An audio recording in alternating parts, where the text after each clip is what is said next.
Hello, I'm Ben. Welcome to the channel. So tonight we're doing a video that's a little different. I got asked some questions the other day by a young man who's really struggling in life. His dad is not present, and frankly, I don't even think he knows who his father is. And he came to me about where he was in life. And actually, he's somebody that achieves pretty well. He's starting to figure things out and really starting to hit a stride. So it prompted me to think about this and think there's a lot of folks out there that didn't have what I had when I came up. I had several adults, I had my parents around, but my grandparents, two sets of grandparents that were pretty impressive folks on their own accounts. And there's a book that I think about when I think about my growing up, and this is it. It's Rich Dad, Poor Dad. And this is a book that I read, I think, when I was in college. It's been around for a while, maybe about 20, 25 years or so. It's by Robert Kiyosaki. And let me get into it just real quick and we'll slide on past this. But basically, there's an example in this book that he was raised by two different dads. One which was a rich person and the other was one that had the normal thought process of get an education, get a job, stay employed, do that for your whole lifetime, and that should be what takes care of you and your family. And that mindset was kind of how I was raised, but I was lucky too that I had two sets of grandparents that were very different. I had a set of grandparents on my father's side that were both highly educated. They both had master's degrees. They were in education. They had several children. All of their children had a master's level degree or a PhD for the most part, several doctors and college professors and such in the family. So I grew up in a situation on that side of the family where everybody was very highly educated. And the expectation is that you were going to get educated. Kids in the family did not have a choice. It was not if you were going to college, it was where you were going to college. And our parents worked very hard to make that happen. These things about privilege and all that's nonsense. Everyone has a struggle that they go through no matter where you come from or what your background is. So in that situation, we had to decide kind of what it is you're going to do. And that's important for you folks that don't have parents or don't have a support situation at home that has an expectation for you. You can have those expectations for yourself. It doesn't have to be other people that have expectations for you, okay? And we live in America. Where I am, it's America, right? If you're elsewhere in the world, you still have a lot of these options, and if you don't, get somewhere where you can. But I'm giving this example from an American example.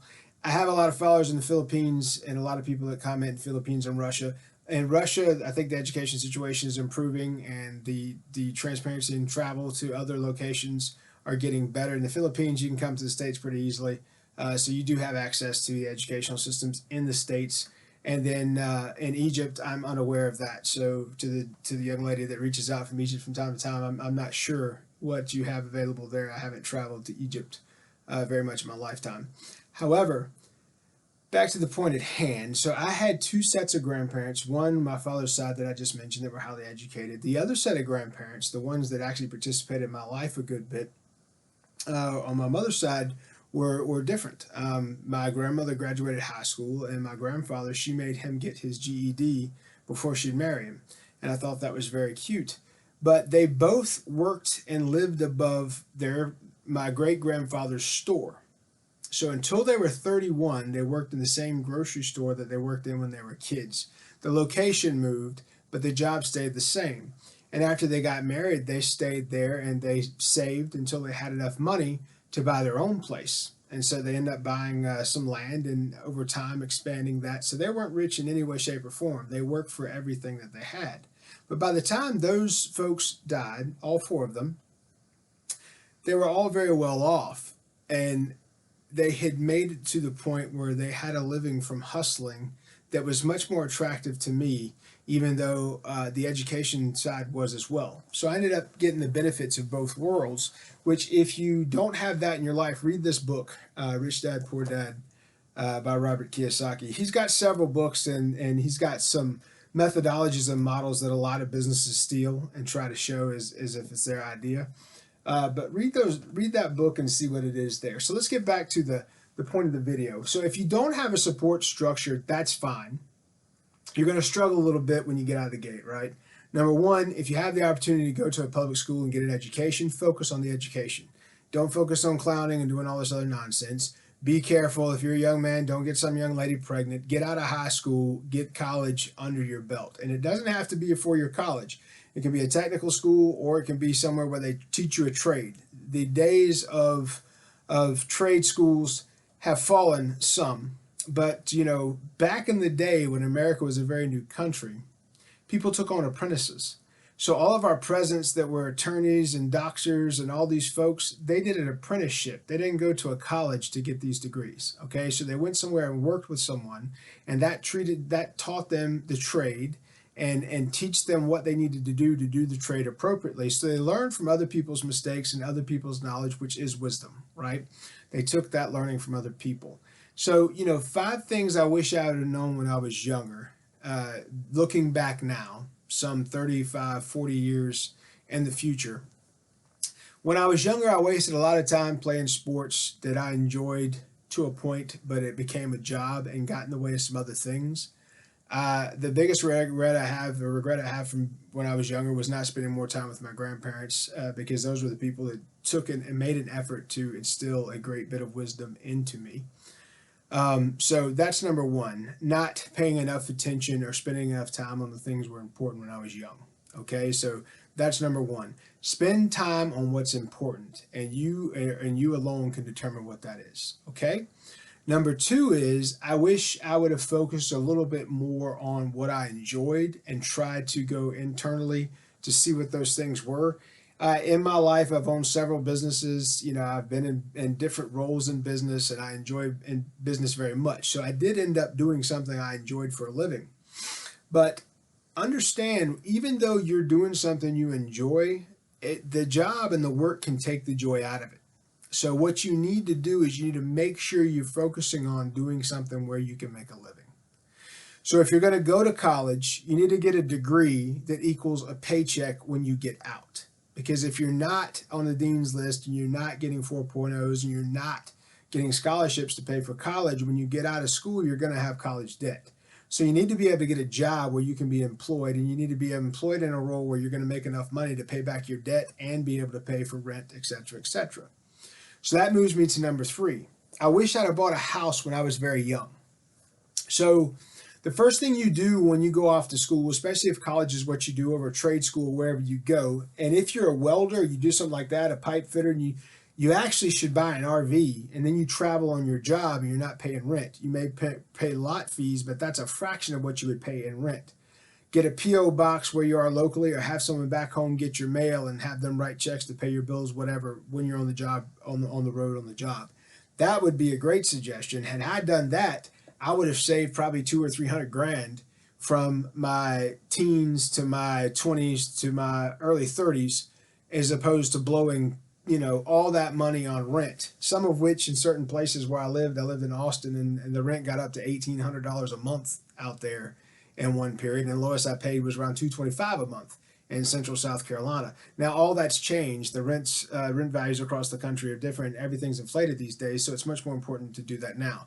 Here's the thing about buying something. I have a video on mortgages. Go take a look at that. You can buy a small house for very cheap, and basically it's about half what you pay in those rents. If you get a $100,000 house or a smaller house, and there are small houses, there's nothing wrong with a mobile home if the mobile home is fairly new and it can be financed. Understand that once the homes get much older, they can't be financed. And it has to be attached to the property and be a real property in some places to be able to get a mortgage. So that's something that's in the mortgage video if you want to take a look at that. So that's number 3. I would have bought a permanent residence sooner.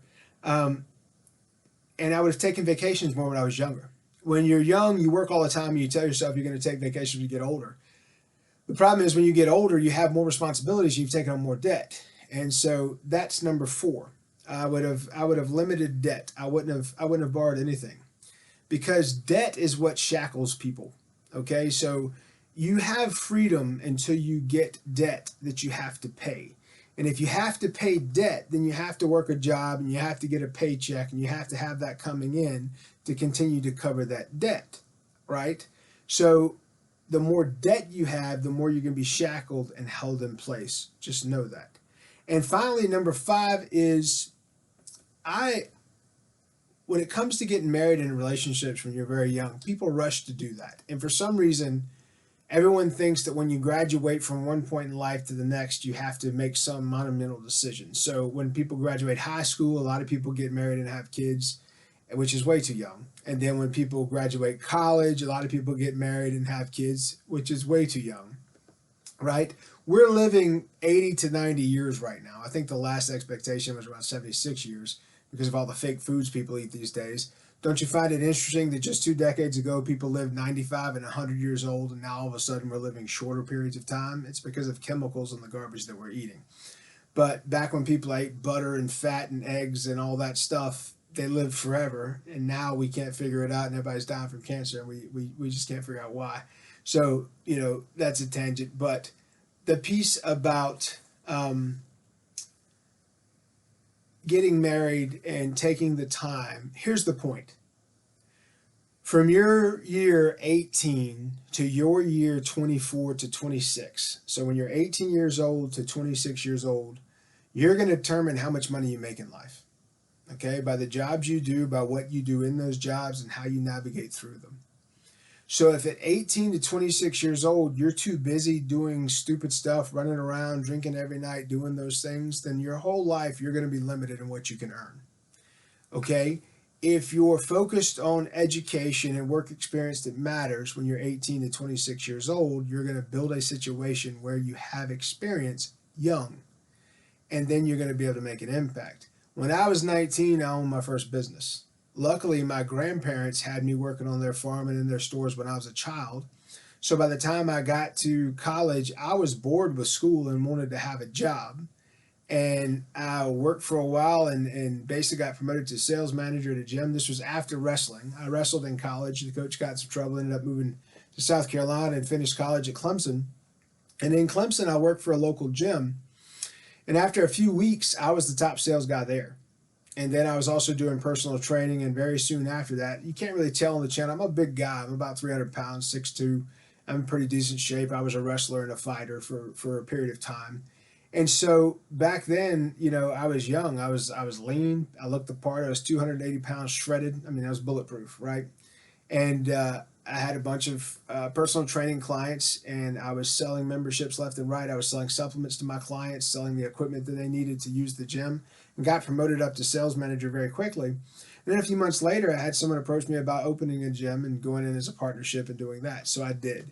And so at 19, I owned my first business, and then I had two personal training studio businesses on top of that, one that met inside of a attorney's office, and another that was local to the college.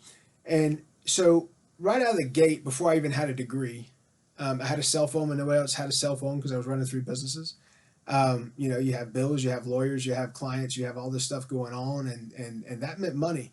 In my highest paid time as a personal trainer, I was making around $200 an hour.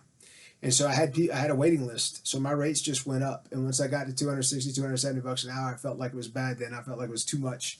But I always had people waiting to use me as a trainer. I worked specialty stuff where it was morbidly obese kids, women that were getting married. I helped them cut weight to get to that. Those were some of the key things. And I worked with professional and semi-professional athletes as well, because I had a background that was very athletic. So having those businesses, it taught me how to run businesses. It taught me how to talk to people. It taught me how to sell. If you can't sell stuff, you can't run a business. If you can't sell stuff, you can't survive in life. So when you're younger and you have no debt, get into some sales jobs. Only sell products that you would use yourself, something that you believe in. Don't get this Cutco and all that nonsense where you go knocking on people's doors. Nobody wants you knocking on their door. But get some sales experience. If you like gyms, go work at a gym. If you like cars, go work at a car lot. Though people have views about those things, but at the end of the day, 1 year working in a car lot in a sales job will teach you what other sheltered jobs won't teach you in 10 years. Because you have to hustle and you have to get after it. Now, when you're young, get a job that pays you an hourly rate, and it could be a very low hourly rate, but also get a commission. You want to be in a role where your activity can impact your income. And so when you do that, you're following some other things. Here's Grant Cardone's book, Sell or Be Sold. And in this book, he says specifically, and I agree with him, he says you need to be in a role where you're getting paid for the work that you do. And so in a sales job where you want a low hourly rate because you have to have groceries, you have to be able to pay your rent or your fee where your camper is or whatever it is, your mortgage if you have a house and you were smart enough to buy one young. The reason you buy a house when you're young, you'll buy a house that's small, that's inexpensive, and you can pay it off. But then when you move on and you get bigger and you get married and you have kids and you do all that, that house can be a rental property. So now you already are doing the real estate game. You already are doing something that's going to give you money back in a long run. So that's why you want to do that. And if I was smarter when I was younger, I would have done that. But I was too busy moving around the country. So after I got into the gym business, I strategically looked at the country and said, okay, where do I want to be? And at that time I was in South Carolina, and I looked at Texas because I wanted to get into the bodyguard business and I wanted to get into the mortgage business. And Texas had the best market for both because movies were breaking off in Texas and people started making movies here a good bit. So you could come here and work in the movie business and be a bodyguard for those people and for politicians and for everything else in Texas, because you could also be on the East Coast or West Coast within 3 hours from the airport here. So being centrally located made a lot of sense. So that's why I came to Texas. And, so that's the other thing about what you're deciding to do. If you're not going to stay local to where you grew up, doing that is strong in the fact that you're going to have a support group there from friends in high school, friends in college, people that have known you your whole life that are good people. You have the opportunity to work in a network that you're familiar with. When you move away, you have to start that over wherever you go. Sales roles offer you a great opportunity to do that because if you do the right thing and you're an appropriate gentleman or young lady and you do what you should do with a specific professional attitude, then you should be able to build a network very quickly. Do the LinkedIn, do the Facebook, even if that's for old folks. By doing that, you can keep in contact with people if you move away, but also you can build a network if you stay put too. So those things will help you build something that will be worthwhile later in your career. You never know what you'll be doing for a living. So doing those things and being deliberate about those things, starting that when you're young, it makes a lot of sense because it's going to add to your opportunities for success when you get older. And, the other thing about having kids, I don't have kids yet. I may at some point in the future, but my great grandfather had kids when he got very late in life, and so I never felt like I was in a rush. But some of my siblings have kids that are grown already, and that's the thing. It's you're not competing with anyone but yourself. Okay, every day one of these quotes I get from Matt from Demolition Ranch. He used to say all the time, do something today that makes you better tomorrow than you were yesterday. That's a great way to say it. And that's what you should be doing every day of your life. I'm grateful for where I am in life. I'm grateful for how it's gone. It was very, very tough at times. I'm sure there's still some tough things to come. But I'll tell you, right now I own several businesses. I work as a consultant with other businesses. I just took a position as a chief officer in a business here local to me. And I'll tell you, when you're working through all these things, you don't know where you're going to go. And the best way to view your career is not as a ladder. It needs to be as a tree. You need to be able to float, and you need to build experience that can support you in a number of roles. And unless you have a specified interest, because I have a friend that she's a gynecologist, she knew she wanted to do that her whole life. I've got a friend that's a dentist. He knew he wanted to do that his whole life. I've got a friend that's a mortician. He knew he wanted to do that his whole life. I didn't have a clue when I was younger what business I wanted to run in the future. I just knew I had to be able to pay my bills. So when I went to college, I got a business degree and I got a minor in psychology. And those two degrees have served me very well in life. When I had friends that were physicians during an economic downturn back in 2008, I was working when they were not. Okay, I had a job and was able to pay my bills when they were not. And when I didn't have a job, I could do side hustles and make a profit because of the sales background and the history that I've had. And Facebook, by the way, Marketplace is a great way for you to make money without just having to spend money to do so. So there's tons of options now that were not around when I was young. And there's tons of way to make money for free that were not around when I was young. You literally can start with things you own and sell those for a profit on Marketplace and use that money to do the next thing and the next thing and the next. So anybody could have a side hustle. And right now, Goodwills and the thrift stores of the world, if you put $50 aside and you go in there and you buy something that's cool and you mark it up and you sell that and then you take that money and you do it again and you do it again and you do it again, you can build up significant value from doing that and putting that effort in. It beats sitting around and just playing a game or watching the television for all that time. And it does give you some education around hustling and what that is to do. Obviously, do it safely, and when you meet people, do it in a safe manner.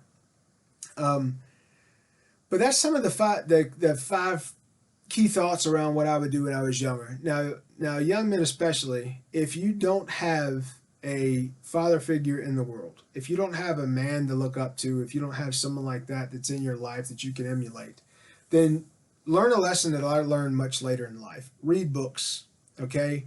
Pick up books. These are two great books by two men that are very well respected. That's Robert Kiyosaki and Grant Cardone. Whether you like them or not, Grant Cardone's a cocky dude, and sometimes he gets on my nerves.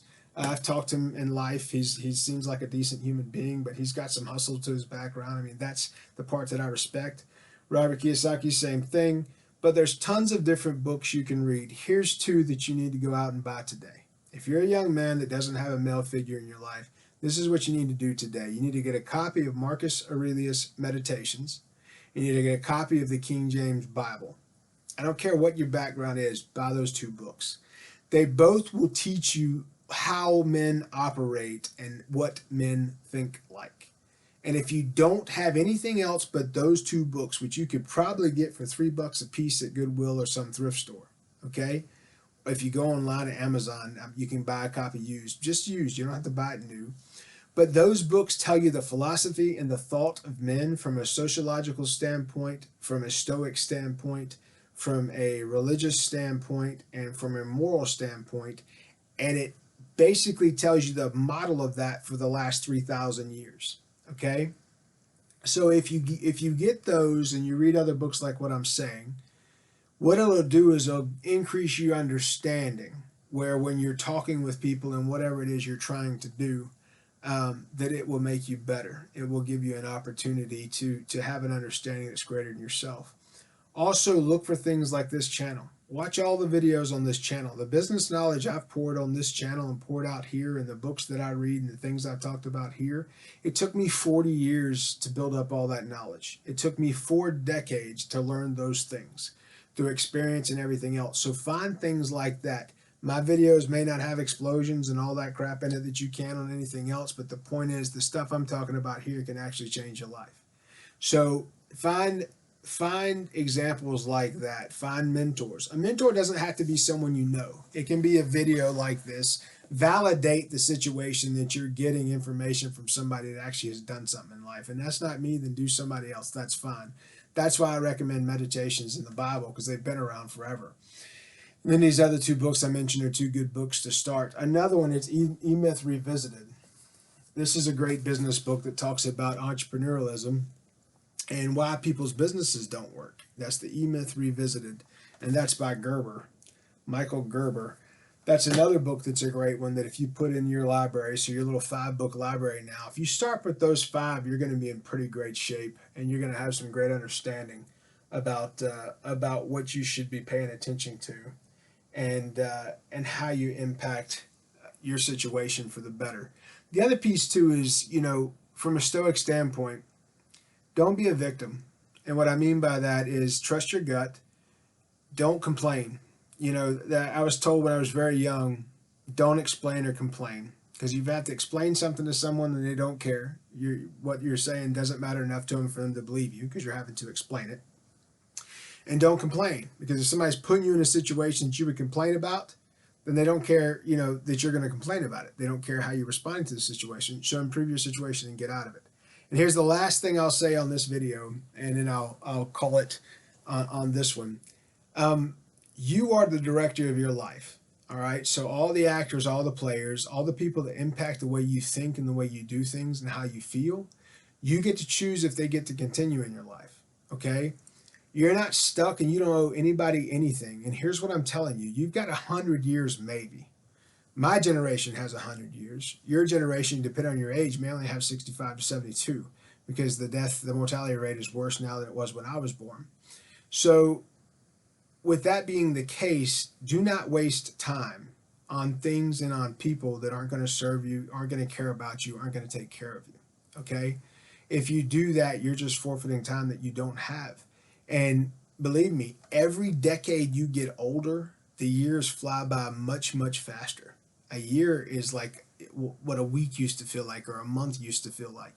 The next thing you know, you're staring down the pipe of 4 decades or 5 decades of all this life. And I remember everything like it was yesterday. I remember people and places and things that were said and what we did and how I felt and all those things, and they're long gone. So make sure you're deliberate in who you choose to spend your time with, and make sure you're living the life that you want to live. And I'll kind of finish with that caveat. There's a lot of noise in the world. You don't have to participate in it. You don't have to tell everyone what you think or feel, okay? And you shouldn't. What you think or what you feel is going to change over time. You will evolve.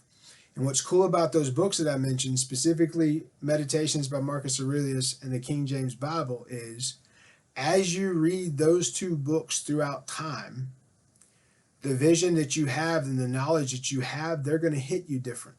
You're going to pick up different things by reading the same amount. There's a quote, "No man ever walks through the same river twice." Because every day you age and you gain knowledge and you change, just like every day the water in that river is flowing. So even if you walk across in the same spot you did 3 days ago, you're 3 days wiser, and that's water that was out somewhere else 3 days ago, right? So you're never the same when you return to something. That's why the Bible and meditations, they will teach you for an entire lifetime, because there were works that took lifetimes to make, and they've sustained for over 2,000 years, both of them. So if you like information like this, please subscribe to the channel.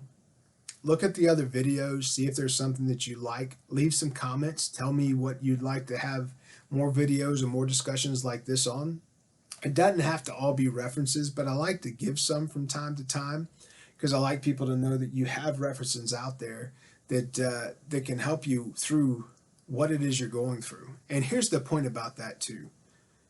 Even though your suffering is real and it's yours, it's not new and it's not different. Somebody's gone through it before. And no matter how bad you're going through things, no matter how bad whatever it is you're going through, somebody's going through worse. So by reading nonfiction books, right, and that means they're real books, they're not fake books, and the stuff like I suggested, you're actually going to get knowledge for that. And books are cool because it's like you're having a one-on-one conversation with the author. And that author lived through different struggles and put it down on the page. And what's great about that is you can't disrupt them. You can't interrupt them in that conversation. They're going to get their point across before they get done. So that's the thoughts for the day. 5 things I wish I knew when I was younger. I hope this video is of use to you. And if you're a young guy out there, a young lady that doesn't have people supporting you, know that you can do this on your own. I did. And you just have to be deliberate about how you do things. And you can't care what other people think about you, because that is none of your business. I'm Ben. Please like, please subscribe. Be good.